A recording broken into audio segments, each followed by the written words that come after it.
मस्करी केली रे आम्ही. स्वानंदी मॅडमचा ऍक्सिडेंट ही मस्करी वाटते तुम्हाला? अरे आम्ही ना डोके ठिकाणावर का नाही तुमची? मूर्ख कोणीकडचे एखाद्याचा जीव जाईल अशी मस्करी करतात. Sorry sorry sorry. काय सॉरी काय? केवढा घाबरलो मी.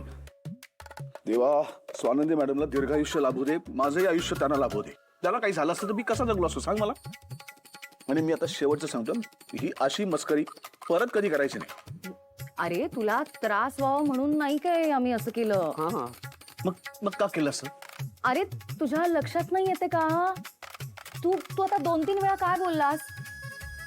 मी स्वानंदी मॅडम शिवाय जगू शकत नाही असं म्हणालास ना तू. ऐकतोयस का स्वतःला? हो हो, म्हणजे लग्न झालंय आमचं. दिवसभर आम्ही एकत्र असतो, एकमेकांच्या सहवासात असतो, बोलतो आम्ही एकमेकांशी सतत. याचा अर्थ काय सांग? हे फक्त काय फक्त काय अप्रिशिएशन. बोल ना समर. आता समर बस करा, हे स्पष्टीकरण दे ना. तू मान्य कर की तू स्वानंदी वहिनीच्या प्रेमात पडला आहेस. हा. आणि आता हे डिनाय करत बसण्यापेक्षा तिला जाऊन सांग. अप्रिशिएट करतोस ना तसं हेही सांग ना की प्रेमात आहेस. इट्स ओके समर, माणूस आहेस तू, प्रेमात पडूच शकतोस. आणि मी तर म्हणते पडलंच पाहिजे. इतक्या चांगल्या मुलीच्या प्रेमात पडलंच पाहिजे. काहीच वाईट नाहीये, चुकीचं नाहीये त्यात काहीच. अप्रिशिएट करतोस ना, मग प्रेम करतोस हेही सांग ना तिला. आमच्या समोर किती रोमॅन्टिक बाता करतोस पण नेमकं तिलाच सांगत नाहीस. हे काय आहे? आणि तू सांगितलं नाहीस तर तिला कसं कळणार आहे आपोआप तुझ्या मनातलं? अरे समर, कळत कसं नाही रे?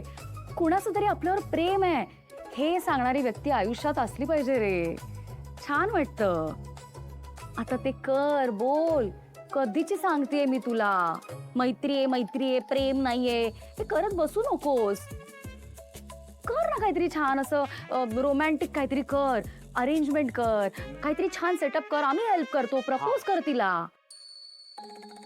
तू ना हे असं स्वतःच्या हट्टाला कवटाळून बसलायस ना, अडून बसलायस की काहीच नाहीये आमच्यात, म्हणून आम्हाला हे असं करावं लागलं, प्रँक करावा लागला. कळलं का तुला? ऍटलीस्ट हे केल्यामुळे तुझ्या मनातलं तरी बाहेर आलं की नाही? बाहेर नाही आलं. तुम्ही त्या आतमध्ये हात घालून ओढून काढलं. हा ठीक आहे, हात घालून काढलंय आम्ही, पण करणार काय? तुझी गाडी स्लो आहे ना, धक्का दिल्याशिवाय स्टार्टच होत नाही. करावं लागलं आम्हाला. आणि आम्हाला काही तसं करताना आनंद वगैरे झालेला नाहीये, अजिबात नाही. This is for you. Thank you. Oh. And this is for my doll. Thank you, Mom. I love you. आणि हे तुझ्यासाठी. What? This is जोडवी.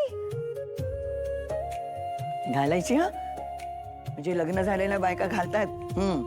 आणि हे फक्त दागिने नसतात हा. आजकाल तुम्हाला सगळं त्या इंटरनेटवर कळतं म्हणा.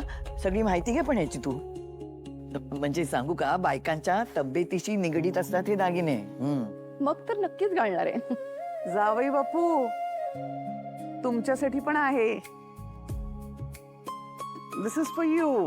अ स्मॉल स्मॉल गिफ्ट फ्रॉम राजवाडीज.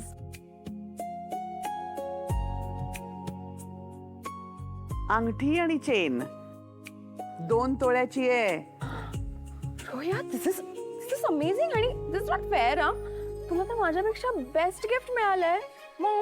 मग आवडलं ना? हो आवडलं. घालून बघ आत्ताच.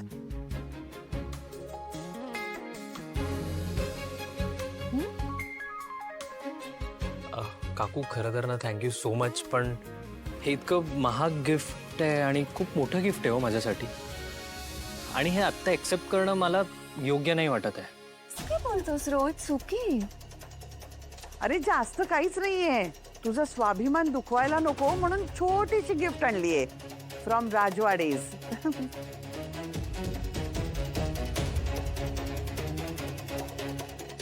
ऐका ना, हे नाही घेऊ शकत मी आता, खरंच सॉरी. रोहन, असं नाही म्हणायचं बाळा. म्हणजे मान आहे रे तुझा तो. आणि आम्ही प्रेमाने देतोय ना. घे. हो आजी मला मान्य आहे, पण पण तरी सुद्धा आजी हे मला खूप वाईट वाटेल हं, तू जर वाण नाही घेतलंस तर. आता बघ बाबा तू. मला पण खूप वाईट वाटेल. हे please come on. Okay fine fine मी घेतो. Thank you so much. Thank you so much. That's like a good boy. आता कसं शहाण्या मुलासारखं मी जरा बघते जेवणाची तयारी कुठपर्यंत आली आधीच मी. आले ग आले. हाच्चू पण ना. मस्त. सो हो. डॉल, तुम्ही नवीन घराचा विचार करताय की नाही? हो म्हणजे इव्हेंच्युअली आम्ही नवीन घर घेणारच आहोत. पण कसं आहे ना काकू, त्या नवीन घरात सुद्धा ना आम्ही सगळे एकत्रच राहू. सो बेसिकली मी आणि अधिरा